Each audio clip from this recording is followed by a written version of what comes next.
Hello everyone, it is Joe here from Omnipoke, the channel that brings you guys everything Pokemon. If you're looking for PTCGO codes, including the stuff from Vivid Voltage, make sure you go ahead and check out the Potown store. You can get a 5% discount on your orders using that code Omnipoke. For today's video, we are looking in detail at the two new Mustard supporters from the Rapid Strike and Single Strike Master sets, which will be becoming our Battle Styles English set in March, and really going to be looking at the engine today, why this has historically been such a powerful style effect, even though it has some awkward downsides to it and is really a build around for the most part, but then looking at how we can try and make these lists work going into this format as well, what cards we have currently that we can use to try and work towards getting this as our lone supporter in the hand. So first of all, just a quick recap for those of you who have more recently joined the TCG. We basically have seen this style of effect before from the Primal Clash era in the form of Archie's Ace in the Hole and Maxi's Hidden Ball Trick, where they're only usable if it's the last card in your hand and you're able to cheat some evolutions into play. Archie's was for water Pokemon, Maxi's was for fighting Pokemon, and yeah, they've both been integral parts of literally world's winning deck lists in the form of Archie Stoice, as well as being, strong in Expanded. Even to this day, it's a relatively strong archetype in Expanded. People have weaved in things like Kingdra GX because of how often you can spam Archie's Ace in the Hole turn by turn. It means that you can get an extra attacker into play once you've already achieved that Blastoise. And obviously Archeops was banned in Expanded because of how strong this combination was and detrimental to a ton of archetypes. And Gallade was also used in the standard format for a long time in combination with Zoroark and Yveltal. So both of these supporters were successful in their own time periods, just because cheating evolutions is historically really, really strong. If you go way back to 2004 Worlds, it was won by a Team Magma's deck, and the old Maxi, you could use it any time, so it was slightly better than the Archie's and Maxi's Hidden Ball Trick. The old Maxi was just able to cheat out these evolutions, so there wasn't that same awkward downside. It was more usable throughout the game, but it just, again, makes that point known that if you can cheat evolutions into play, effectively just get them on the board either quickly, so you can start spamming some attacks, like Blastoise comes into play, suddenly you can start rushing down with Keldeo for tempo. If a Archeops comes into play early, it shuts down a bunch of decks from working. If you get Gallade into play early, again, it could be an attacking threat because it just had a double Colorless Energy attack cost, but also it just gave you great hand control and hand advantage to make your turns go a lot smoother throughout the entire game. So it's just the fact that we have some great effects on these sorts of cards, so just rushing them out quickly was really worthwhile for tempo sometimes, for disruption at others, or just having good sort of hand control over what's going on throughout the game. And obviously Gallade was kind of unique in that he was really just a good type coverage for some of the archetypes, so he was just a good attacking threat in his own right. So with that said, let's look at how the Rapid Strike and Single Strike Mustard supporters are going to work. They literally read the same as the Archie and Maxi's Hidden Ball Trick for the Rapid Strike one, at least. That is to say that you can only use Mustard if he's the last card in your hand, and then you go ahead and get a Rapid Strike Pokemon from your discard pile and put it into play. However, the Single Strike Mustard supporter says that you, again, have to play this if it's the only, or you can only play it if it's the only card in your hand, but it actually picks the Pokemon from your deck rather than the discard pile. And I think from the deck is actually a stronger effect for you. It's easier for you to have viable targets remaining in your deck most of the time than it would be to not only be able to manipulate your hand down to one card, but also in the process binning off the valid target that you want to discard. So you have to find the Pokemon, then discard it, whereas the Single Strike build only has to worry about getting your hand size lower. So in theory, it's a slightly easier route to get your Pokemon out. So that is something to bear in mind. Now let's talk about the targets. For the Single Strike, really, you have a bit more versatility. The Single Strike Urshifu VMAX is unlikely to be your main target, because even if it comes into play turn 1, the only attack you can really use is the beatdown attack with a 3 CE out of nowhere. You can't really build up towards a Gmax one blow, and the regular Urshifu V is good at accelerating energy with laser focus, so it's more likely going to be the evolutions that you're going to try and cheat if you are the single strike archetype. So more than likely, I would think that you'd be looking for Houndoom, because you normally want to flood the board with Houndooms and have 2 to 3 in play in the best case scenario. So if at any point in the game you can muster out a Houndoom that is just going to help you spam your Gmax one blow, which is the big sort of build around for the single strike list. Alternatively, Emboar could be an option. Now, I think Houndoom is essentially an Emboar for 20 damage, if you think about it that way, because as long as he's getting you single strike energies on into play, that's doing enough damage buff whilst also accelerating the energy cards. So Emboar probably outclassed by the Houndoom. So if I'm looking at the single strike list, Houndoom is the one you want most of the time to cheat out as quickly as possible, because the more Houndoom, the more likely you are to chain attacks, which is obviously important. If you're the Rapid Strike deck, however, I think you actually do look towards the Urshifu VMAX. Reason being, you can get the Gale Thrust attack off on turn 1 going second if you mustered into the VMAX, attach an energy after the fact. Obviously, the mustard doesn't only get this Pokemon into play, it also allows you to draw 5. So as long as you hit an energy off the mustard or any of the draw that you use after that supporter, then straight away you can be Gale Thrusting. And we've seen things like Forest of Giant Plants allowing you to turbo out things like Golisopod be strong in the past. And this could be another way that we can cheat 150 damage into play right out the gate, which is really, really strong. And Urshifu just coming straight into play is, going to be amazing for tempo. So kind of on that Gallade side of things, I would say, where you're just trying to get that early attacker off and be really threatening. That's the main idea. Alternatively, you could look to get an Octillery to play. That Rapid Strike Search does help you out a lot, but I would be more cautious of that and expect to see the Rapid Strike kind of build working towards the VMAX. At least that's my main thought process around that. Let's have a quick look at how the world's winning Honor Stoice deck, piloted by Jacob Van Wagner in 2015, was built, and how it actually effectively got that Archie's Ace in the Hole effect working. Now, let's remember that back then you were able to use Archie's Ace in the Hole going first as well as going second. That's one big thing to bear in mind here. The supporter rule change means that we can't go all in on the supporter quite as much as we used to. You have to have a fallback plan of if you're forced to go first, or if essentially if you're forced to go first, because you would choose to go second most of the time if you're building heavily towards the supporter. So here you're basically going all in to try and get that Blastoise into play. Your attackers are essentially useless until you get Deluge working, because Keldeo and Articuno have 3+ energy attack costs. Warlord obviously has a 5 energy attack cost. Even the Mewtwo has a 2 energy attack cost minimum. So you're really just twiddling your thumbs until you do hit that Archies. So the deck was built completely towards the combo, which was to say, get a Blastoise in the discard pile, get your Archies to be the reigning card in your hand, and then grab the Deluge Blastoise and start spamming energies onto Keldeo from then on. That was really the list. So really we want to look at the supporting Pokemon and the supporting trainer cards, which allowed you to do funky things with your hand size and manipulating it that way to see how easy it would be to get the Archie's Ace in the Hole into play. So first of all, of your 60 card list, 35 cards I've highlighted are dedicated to the combo, 2 of them being Blastoise, 2 of them being the physical copies of Archie. And then we have the remaining Pokemon is going to be 2 Jirachi GX, which when it comes into play allows you to search your deck for the supporter of your choice, which, if it's turn 1 and everything's going well, that can be a ball searchable way of getting the Archies straight into your hand. Execute, a really nice card for math fixing, seeing as though it has the propagation ability. If anyone plays Expanded, you'll be familiar with this card.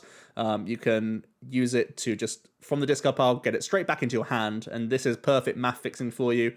If you have superior energy retrievals, Ultra Balls, computer search, those sorts of cards, you can use the Execute to be that +1 to your hand whenever you want it to be. So you can make things, you just make the math easier for you to work, really, to get to that 1 card hand size. And the Shaman EX allows you, of course, to draw until you have 6 in hand. Sounds familiar because we have that exact same effect in Crobat, which we'll be looking at alternatives in a moment. So yeah, sometimes you've got to go up to go down with this style of approach, because the Shaman can draw you into the likes of Ultra Balls, Trainer's Mails, Comp Search, those sorts of cards, which are obviously very big here.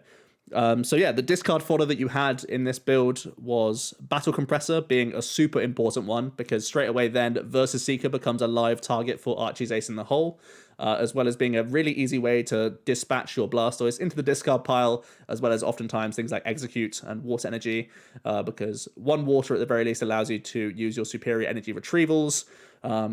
Retrieval alongside Ultra Ball is a really great way to just instantly -2 at the same time. It could be, again, Ultra Ball another way for you to search out Blastoise if you don't have access to Compressor, which then, if you have more discard cards, you can then discard the Blastoise straight away. Or that Ultra Ball can be access to Jirachi or Shaman, some of the biggest pieces of the combo. If not, you can just go ahead and grab like Keldeo and stuff if you don't need to, because that's what you want to be attaching to at the end of the day.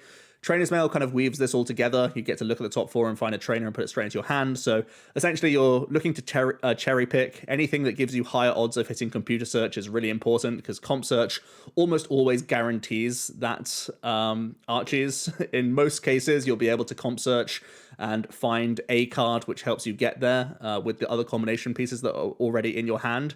So Trainer's Mail essentially was helping you dig for exactly comp search, but at the same time is great along the way for getting, again, Ultra Balls, Compressors, those sorts of things. Acrobike, similar story really. You get to choose one of the top 2, put it into your hand, discard the other. Again, extra discard fodder for you, which is always fantastic, as well as allowing you to cherry pick of the top 2 which one you want to make that hand size work for you. Outside of that, yeah, that's pretty much the combo. And anyone who's played this sort of build of Archistois that is quite heavily dedicated to the combo, I think more often than not you would expect to hit that turn 1 Archies. I think I can't remember what the odds were back in the day. I think statistically it was around the 60 to 70 plus mark, I would say, of being able to get that Archie's turn 1 with this kind of build. So pretty effective at what it was trying to do, and it was extremely high tempo if you were able to get the Blastoise off, and that's essentially how it was able to win the World Championships, was just cheesing Blastoise into play as quickly as possible and starting to smash with your Keldeo. That was mainly the core concept of the list, but an extremely effective one. Let's have a look at how Maxi was strong, and it was essentially a very different approach to the Archie's build that we've just seen. Unlike Blastoise, Gallade wasn't really a workaround. You could still function very well as a YZG deck. This was a list taken from December 15, a successful, I think it was a cities list at the time. Possibly a regional, though. I can't actually remember at the time. But you were leaning into the Gallade because it was a very efficient attacker. It had a great ability to allow you to manipulate your top decks to then draw straight into useful cards, which is obviously a big deal when you could be cherry picking DCE being a big one. Lysander, Judge, Hex Maniac, those sorts of cards were really worth premonitioning to the top, and then you could either Unknown or Acrobike straight into them. So you had really good access to what you were drawing throughout the game to give you great control. And Gallade, again, had good type coverage at the time. So you could try and weave him in. Obviously, you would try and work towards this combo as well, just like you would with the Archie deck. But you don't have to play as all in with this list. So you can see there's only 27 cards dedicated to the combo. Still a good number of them, obviously. Still has those Acrobikes, the Compressors being one of the biggest ones alongside Versus Seeker. And then Trainer's Mail and Ultra Ball, and it still has those Shaman in there as well. So this list is much more like sort of what you'd expect in a normal deck list, and then it just has a handful of cards that can help you get towards the Gallade piece. But it never really had that high odds of getting it turn 1. You were just trying to get it at some point in the game, or maybe a couple of times in the game, to get that Gallade in, because it was obviously beneficial for you and gave you a better toolbox of attackers overall. But the deck could easily function in those opening turns as just a Yveltal and Zoroark deck. So it wasn't mandatory to work towards him. And I think that's important to note, because we've just seen that you can either go completely all in on this engine, or you can sort of splash it in and hope to get some big upside turns if you are able to actually pull off, in this case, the Maxi. And I think that's how it's going to function for the Rapid Strike decks, to be honest, and the Single Strike decks. One of them will be much more heavily focused on the combo than the other. So you'll see, we'll go over a couple of lists in a moment that I've sort of theory crafted, untested so far, so still some work to be done there, but just my first impressions of what would be the best way to try and get out the Rapid and Single Strike cards. Let's talk about the options that we have in Standard. Essentially, I've just taken a snapshot of the cards that we could possibly be using to try and work towards that turn 1 mustard, be it the single or rapid strike, they essentially function almost identically for the most part. Pokemon-wise, we do have a good number of options. Obviously, Stellar Wish is the first one that jumps to mind. This is something you can try and spam with Scoop Up Net as well. Try and get multiple uses of that Stellar Wish. Again, you're cherry-picking from that top 5. Has very similar vibes to Trainer's Mail, and yeah, that's going to be very good for you. Alternatively, you could try and go for Dreamy Revelation. The upside of Dreamy Revelation is that you could then have just things like air balloons that you can attach to the Jirachi. Air Balloon has natural synergy with the Rapid Strike Urshifu VMAX because it has a 2 retreat cost, and you want to be pivoting in between your Urshifu anyway. So if you naturally need to have a high Air Balloon count, it may not be a bad thing to have the Dreamy Revelation instead. Dreamy Revelation has great combinations with Rotom Phone, as well as Judge Whistle as well, if you know both of your cards, not only your the card that you choose to take, but also if you are aware of your top deck, you can combine that with Judge Whistle as well. A couple of neat item cards in here. Orangaroo seems like a really nice ability as well. You can get rid of some duds in hope of getting a better card. Again, as well as having a good synergy with Rotom Phone, where you know what your top card is for your deck, you can Wisdom straight into it.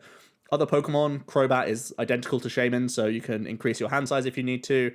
Eldegoss is essentially the Versus Seeker that you can Bull Search into, which is pretty nice.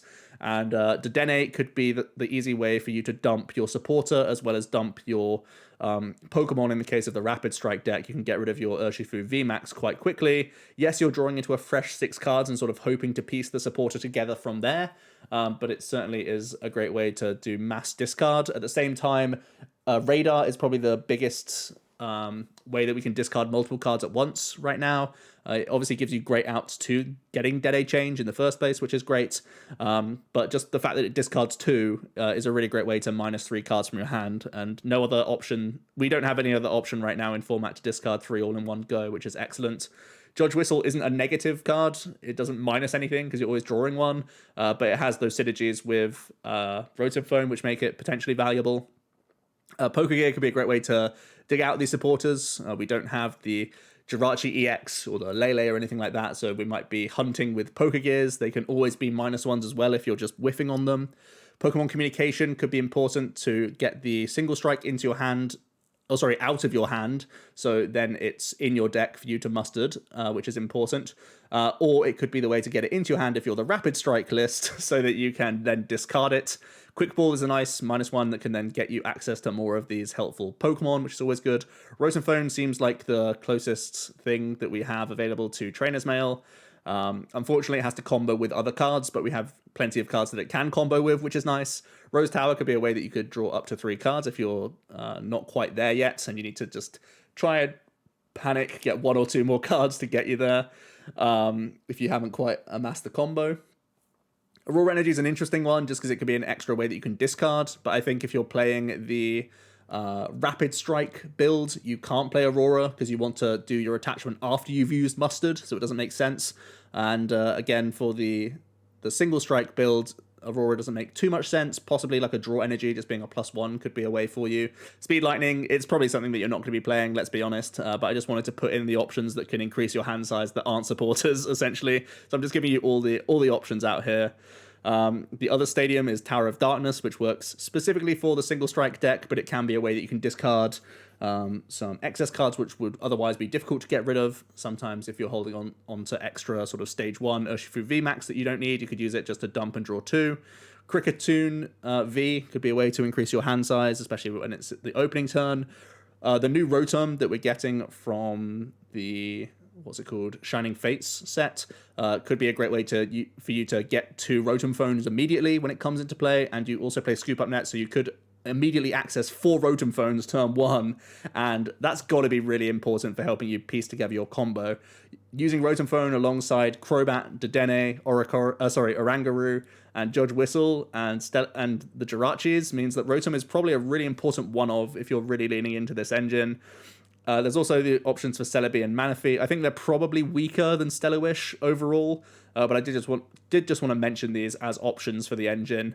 I think the most important ones to note really are one of the Jirachis, probably all of the 2 prize V and GX Pokemon make it in, maybe not Cricketune. Rotom and Rotom Phone sounds like a busted combo to me, and yeah, we'll see how these work in conjunction with one another. Starting off with my theory craft for the Rapid Strike list. Essentially here, what we're trying to do is really heavily lean into getting that Urshifu VMAX into the discard pile, turn 1, going second, and if not, we have the fallback of obviously just finding our Rapid Strike V. You probably want to still have a good number of these Rapid Strike Vs in the deck anyway, for those situations where you're forced to go first, for one thing. But two is that you're trying to have multiple Urshifu in play anyways, because you want to be moving between them for Gale Thrust. So really the selling point of this list compared to a traditional build of Rapid Strike Urshifu will be that you, in theory, can get on the board one turn earlier and start Gale Thrusting from the beginning of the game. So you can see a lot of the options that I've taken in here. Like I said, I love the Rotom Phone little package. It seems really important to me to actually piecing that together.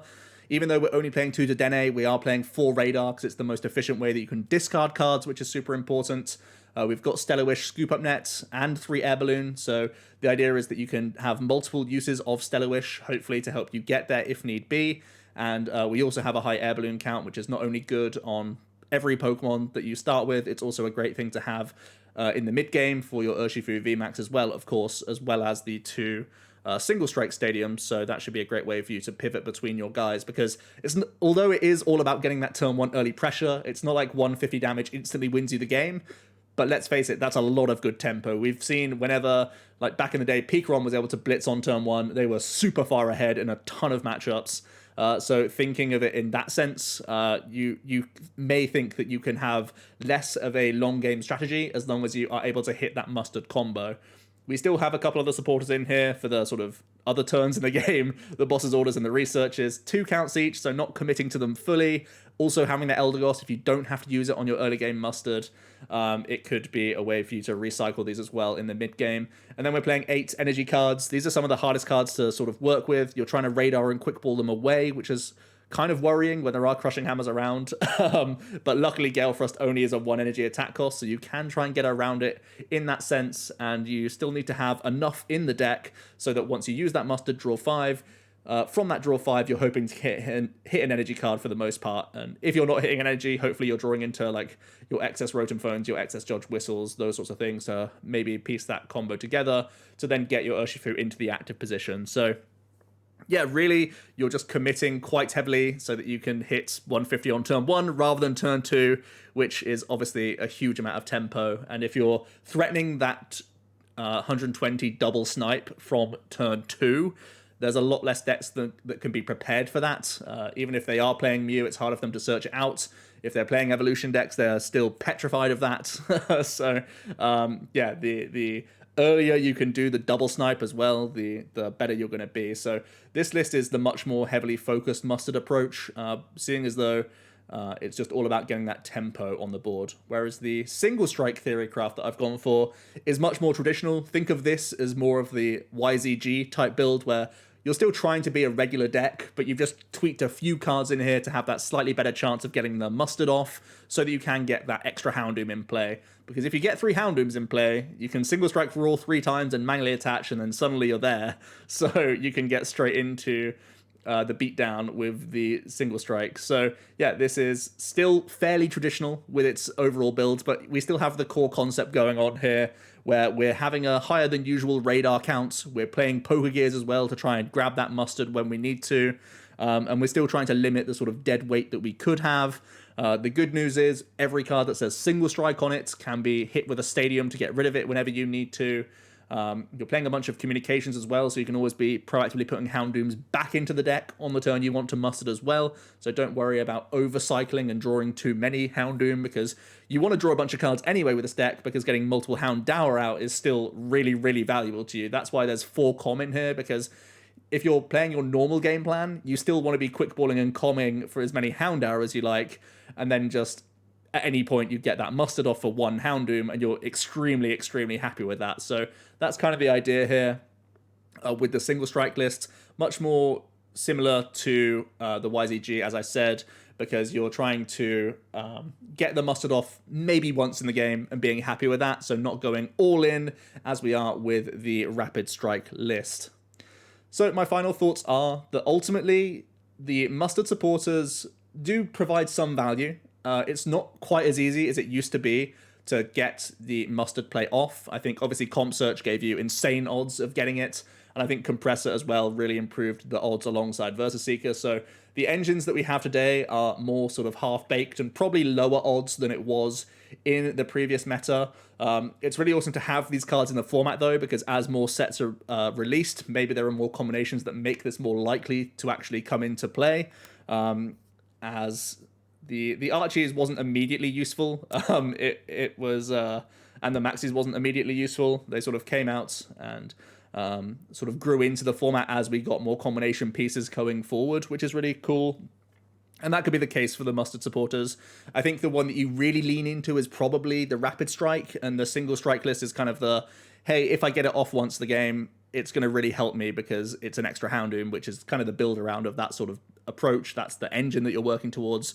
Whereas the Rapid Strike is kind of like really trying to YOLO that as much as possible, because the tempo of a 150 hit and getting your VMAX into play more quickly is going to be the driving factor for how it can win games. But there's certainly a way that you can try and play the Rapid Strike less rapidly and just playing cards like Cheryl instead, and having ways to come back on board in a slower approach. 150 on turn 2 still isn't a slow deck, really. And still having the option of the double stipe on turn 2 as well, just by attaching over 2 turns. So you do still have a fallback, not the worst game plan in the world if you're still building towards the Rapid Mustard. But if you do get that Mustard off, it's going to be a really intimidating deck to play against if they actually hit that combo and do start swinging into you. One other thing to note is this is just yet another archetype that wants to go second in the format, and that might also be hindering it, because you commit so many cards to the combo and then you start running into welding decks that all choose to go second anyway. Maybe that limits the utility of both of these Mustard supporters in comparison to their previous counterparts. Let me know what you guys think about Mustard and the engine. Were there any cards that you think that you would play to increase your odds of getting that Mustard off more quickly? There's also things like the Dust Skull that I thought about for a little while for some extra discard synergy. Maybe that's just about good enough one of as well. But other than that, I think I covered most things. And do you think ultimately it's worth putting Mustard into your deck? Is it worth warping your deck for that sort of tempo, or so that you can get that extra reload with the Houndoom overall? Possibly not. Possibly it is, though. It's going to be interesting to see how people get the Mustard working. Thanks so much for watching, guys. Hope you did enjoy, and I'll see you next time for another video. Cheers.